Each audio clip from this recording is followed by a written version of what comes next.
Russia Ukraine அப்படின்னு சொல்லும்போதே உங்கள் மனசில் வரக்கூடிய முதல் செய்தி என்னவாக இருக்கும்? உக்ரைன் ரஷ்யாவை அடிச்சிருக்காங்க, ரஷ்யா ஆமாம் நாங்கள் அடி வாங்கிட்டோம் அப்படின்னு சொல்லியிருக்காங்க. ஈவன் ரஷ்யாவினுடைய அதிபர் புட்டின் அவர்கள் எங்களுக்கு இங்கே பெட்ரோல் டீசல் கேஸினுடைய ஷார்ட்டேஜ் இருக்குது அப்படின்னு சொல்லியிருக்கார். எவ்வளோ விசித்திரமாக இருக்குது பாருங்கள்.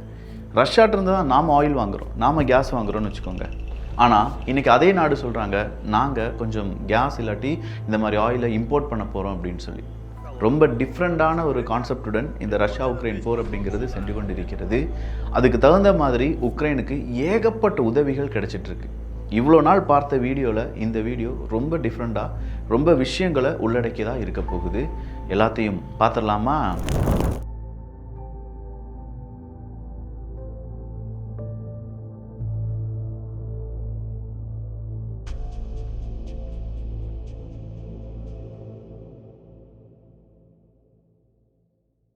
ஃபஸ்ட்டு ஒன், போருக்கு நம்ம போக போகிறோம் அப்படின்னு சொன்ன உடனே நம்ம இராணுவ வீரர்களுக்கு தேவையான சாப்பாடு, ட்ரெஸ், அவங்களுக்கு தேவையான ஆயுதங்கள் இதை கொடுத்து விடுவாங்க. ட்ரெஸ் அப்படின்னு சொல்லும்போது அவங்களுடைய ஆர்மர்டு ட்ரெஸ் அப்படின்னு வச்சுக்கோங்களேன்.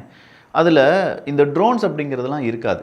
ஒரு படைக்கு தேவையான ட்ரோன் அப்படிங்கிறதெல்லாம் கண்டிப்பாக போன ஒரு 5 வருஷத்துக்கு முன்னாடி நம்ம யோசித்து பார்த்தோம்னா இருந்திருக்காது. ஆனால் இப்போது உக்ரைன் என்ன செய்ய ஆரம்பிக்கிறாங்கன்னா, ஒவ்வொரு பிரிகேடுக்கும் எவ்வளவு ட்ரோன் வேணுமோ மாதம் அதை நாங்கள் உங்களுக்கு தந்திருப்போம் அப்படின்னு சொல்கிறாங்க. மாதம் ஃபுட் சப்ளை பண்ணுற மாதிரி, மாதம் ஃபியூல் சப்ளை பண்ணுற மாதிரி மாதம் உங்களுக்கு தேவையான இந்த ட்ரோனை நாங்கள் சப்ளை பண்ணுவோம் அப்படின்னு சொல்லியிருக்காங்க.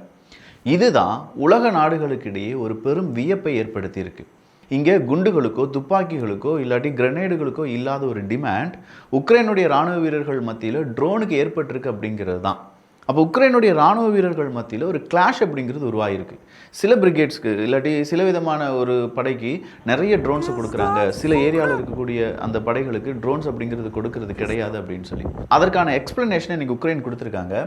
Armed forces of Ukraine to receive guaranteed minimum number of drones each month.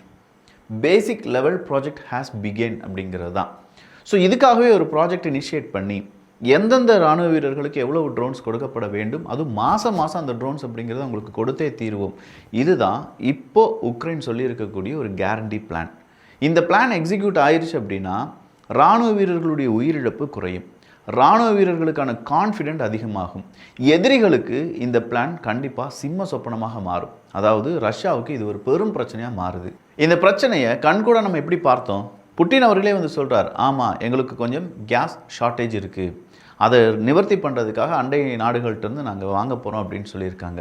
இதை சரிப்படுத்திடுவோம் அப்படின்னு சொல்லியிருக்காங்க. ஆனால் அதுக்கு நடுவில் இன்றைக்கி ஜெலன்ஸ்கி அவர்கள் என்ன சொல்லியிருக்காரு, இப்போ தான் நாங்கள் ஸ்டார்ட் பண்ணியிருக்கோம், இனி இதே மாதிரி பெரிய அட்டாக் அப்படிங்கிறது தொடர்ச்சியாக நாங்கள் ரஷ்யாவுக்கு எதிராக செய்வோம் அப்படின்னு சொல்லி அடிக்க அம்மிய நகரும் அப்படின்னு சொல்லுவாங்க தெரியுமா? அதே மாதிரி உக்ரைனுடைய குட்டி ட்ரோன் இன்றைக்கி ரஷ்யாவினுடைய காதுகளுக்கு புகுந்து அது மூளையை குழப்பி வருகிறது அப்படின்னு சொல்லலாம்.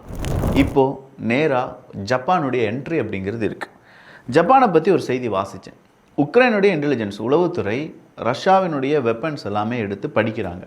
அவங்களுடைய ரிசர்ச் அதெல்லாம் படித்து வரும்போது கிட்டத்தட்ட 90% ரஷ்யாவினுடைய மிசைல்ஸ் இல்லாட்டி அவங்களுடைய இந்த மிலிட்ரி எக்யூப்மெண்ட்ஸ்குள்ளே ஜப்பானுடைய ஏதாவது ஒரு உதிரி பாகம் இருக்குது அப்படிங்கிறத கண்டுபிடிக்கிறாங்க. இப்போ இதை ஜப்பான் நாட்டுக்கும் சொல்கிறாங்க, ஜப்பான் உன்னுடைய உதிரி பாகங்கள் ரஷ்யாட்ட எப்படி போகுதுன்னு தெரியல, ஆனால் ரஷ்யாவினுடைய எல்லா ஆயுதங்களும் உன்னுடைய உதிரி பாகங்கள் இருக்குது அப்படிங்கிறது தான். ஜப்பானுக்கு பெருசாக வியப்பொன்றும் கிடையாது, ஏன்னா அவங்க கொடுத்துருப்பாங்களோ இல்லையோ. ஆனால் இப்போ ஜப்பான் என்ன செஞ்சுருக்காங்க, உக்ரைன் கூட ஒரு டீல் பண்ணுறாங்க. நேற்றைய தினம் அந்த டீல் சைன் ஆகிருக்கு.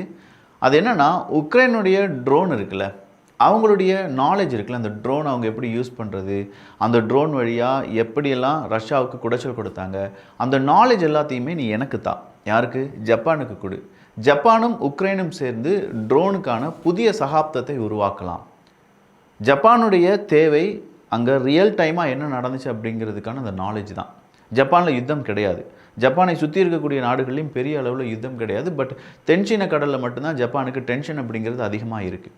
இந்த நேரத்தில் ஜப்பான் கேட்குற மாதிரி, எப்போ இந்த ட்ரோன்ஸுக்கான பிரச்சனைகள் அதை நாங்கள் எப்படி சரி பண்ணோம், எப்படி பேட்டில் ஃபீல்ட்லேயே ட்ரோனை தயாரிக்கிறோம், அதாவது டிஐஒய் மெத்தடில் நீங்களே என்ன செஞ்சிடலாம், அதை டூ இட் யுவர் செல்ஃப் மெத்தட்லேயே ட்ரோன்ஸை உற்பத்தி பண்ணலாம், ட்ரோன்ஸை நீங்களே அசம்பிள் பண்ணலாம், அந்த ட்ரோன்ஸை நீங்கள் பறக்க விடலாம். இது எல்லாமே இப்போ எல்லா இராணுவ வீரர்களும் செய்கிறாங்களாம்.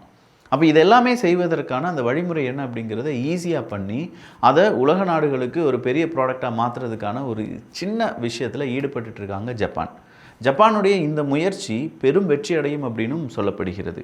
ஸோ ஜப்பான், உக்ரைன் இங்கே 2 நாடுகள் ஒன்றிணைகிறார்கள் அப்படிங்கிறதோடு மட்டும் இந்த செய்தி முடிவடையல. அடுத்த ரெயின் மெட்டல் அப்படிங்கிற அந்த நிறுவனத்திடம் புதிய பேட்ச் ஆஃப் 155 mm ஷெல்ஸ் அப்படிங்கிறத உக்ரைன் ஆர்டர் கொடுத்துருக்காங்க அப்படிங்கிற ஒரு செய்தி வெளியாகி இருக்கிறது. ஜெர்மனியை பொறுத்த வரைக்கும் வேர்ல்டு ஆர்டர் அப்படிங்கிறது சேஞ்ச் ஆயிடுச்சு. அதுக்கு அடுத்ததாக நம்ம என்ன செய்யணும், யூஎன்னை ரீஃபார்ம் பண்ணணும் அப்படிங்கிற ஒரு செய்தியை நேற்று நம்ம தமிழ் விதியில் பேசியிருந்தோம். அதே ஜெர்மனி இப்போ உக்ரைன் அண்ட் இஸ்ரேல் அவங்களுடைய மிசைல்ஸ் இது எல்லாத்தையுமே வச்சு பெரிய அளவில் அமெரிக்கா உங்களுக்கு மிசைல் தரலனா என்ன, அமெரிக்கா உங்களுக்கு இந்த ஆயுதங்கள் தரலனா என்ன, அதை எப்படி அடுத்த கட்டத்திலுடைய இல்லாட்டி அதனுடைய இன்னொரு பேரலாக இருக்கக்கூடிய ஒரு ஆயுதத்தை நான் உங்களுக்கு தரேன் அப்படின்னு சொல்லி ஜெர்மனியுடைய ஒவ்வொரு வார்த்தைகளும் உக்ரைனுக்கு பெரிய உந்து சக்தியாக இருக்குது. அவங்க கொடுக்குறாங்க இல்லை அப்படிங்கிறத விட Germany turn to Ukraine and Israel for missiles after US refuse to deploy Tom hugs. இந்த டாம் ஹாக் நாங்கள் தரமாட்டோம் அப்படின்னு சொன்னதுலேருந்தே இப்போ ஜெர்மனி அதை வேறு விதமாக யோசிக்க ஆரம்பிச்சிருக்காங்க என்கிற தகவலும் வெளியிடப்பட்டிருக்கிறது. அடுத்ததாக ஃபின்லாண்டு தான். ஃபின்லாண்டு இப்போ நேட்டோக்குள்ளே வந்துட்டாங்க அப்படின்னாலும் இப்போ இன்னொரு செய்தி என்னென்னா அவங்களுடைய அரசியல் சாசனத்தை அவங்க மாற்றிருக்காங்க.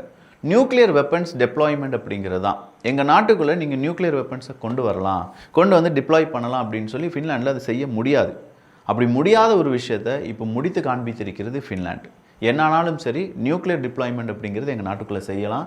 எனர்ஜி லா, செக்யூரிட்டி கன்சர்ன்ஸ் இது எல்லாமே இருந்தாலுமே அதை தாண்டி இப்போ ஃபின்லாண்டினுடைய இந்த முயற்சி ஒட்டுமொத்த உலகத்தையும் அதிர வைத்திருக்கிறது. அதாவது எல்லா நாடுகளுமே இனிமேல் நியூக்ளியர் அவங்களுடைய நாட்டில் நியூக்ளியர் டெப்ளாய் பண்ணலாம், அவங்களுடைய ஒவ்வொரு நியூக்ளியர் வெப்பன்ஸையும் நம்ம டெப்ளாய் பண்ணுறதுக்கான அனுமதியை நம்ம வேறு எந்த நாட்டிடமும் கோர வேண்டாம், நம்முடைய அரசியல் சாசனத்தையே நம்ம மாற்றிக்கலாம் அப்படின்னு சொல்லி பல நாடுகளும் இப்போ அவங்களுடைய முயற்சிகளில் ஈடுபட்டு இருக்காங்க.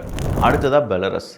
பெலரஸினுடைய எல்லை, உக்ரைன் பெலரஸினுடைய எல்லை ஓரமாக இருக்கக்கூடிய பெலரஸ் டவர்ஸ் ரஷ்யாவினுடைய ரிப்பீட்டேட்டர்ஸாக ஒர்க் ஆகிட்டு இருக்கு.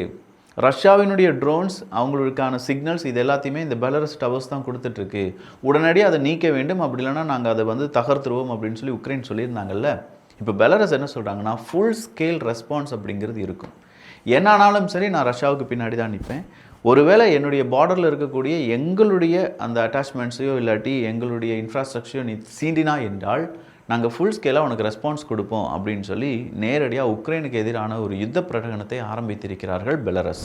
மிக் 29 ரக விமானம் கிட்டத்தட்ட ஒரு 20லேருந்து 24 மிக் 29 நாங்கள் உங்களுக்கு ட்ரான்ஸ்ஃபர் பண்ணுறோம் அப்படின்னு சொல்லி போலந்து சொல்லியிருந்தாங்க.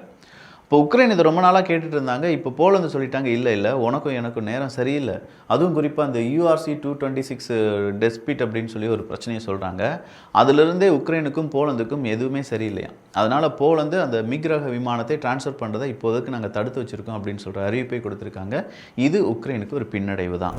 அடுத்ததாக வந்திருக்கக்கூடிய செய்தி என்னென்னா ரஷ்யாவினுடைய கேஸ் கேரியர்ஸ், அதாவது கப்பல், அந்த கப்பலில் கேஸை கேரி பண்ணிட்டு போகக்கூடிய கப்பல் எல்லாத்துலேயுமே மவுண்டட் மெஷின்ஸ் அப்படிங்கிறத பார்க்க முடிகிறது என்பது தான். இதுவரையிலும் ரஷ்யாவுக்கு இல்லாத ஒரு பயம், ஒரு ஃபியர் அன்லாக்டு அப்படின்னு சொல்லுவாங்க. அதே மாதிரியான ஒரு பயம் தான் எப்படியா இருந்தாலும் எங்கிருந்து வந்தாலும் இங்கே வந்து விழுந்துரும்.